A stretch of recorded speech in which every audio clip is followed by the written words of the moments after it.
Thank you very much. Our next question is from Rana Balay. The fiscal austerity measures implemented in Greece to alleviate the effects of the global financial crisis ultimately had a damaging effect on both the Greece and European economy. How will the IMF modify its policies to ensure that such economic miscalculations won't happen again? Thank you, Rana. You know, the initial. I've looked at Greece from different angles because when the Greek issues started and we had to put a program together, I was finance minister for France. And then I morphed into being managing director of the IMF, and the Greek program continued throughout.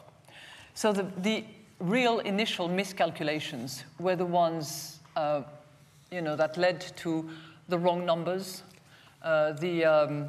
certainly the wrong approach to the financial situation through which Greece was going, and the fact that the country was running debt and running deficit in largely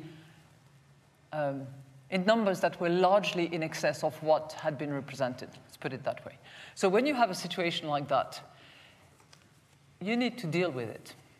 And the way to deal with it was certainly to restore a bit of sanity in the public finance and to make sure that the numbers were disclosed properly, that everything was documented, to make sure that at some stage the Greek economy could return to financing itself and to standing on its own merits and its own strength rather than be on life support. So that was the whole purpose of the various programs that were put in place between the European partners of Greece and the IMF with Greece.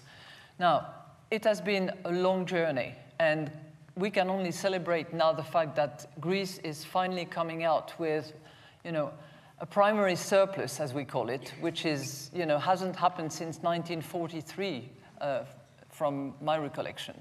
So, as much as there has been miscalculation,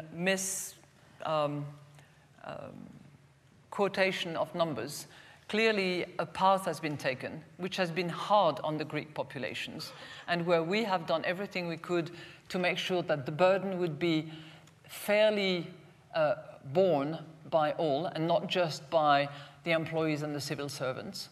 We have made sure that there was enough of a safety net so that people who were most exposed would not suffer too much.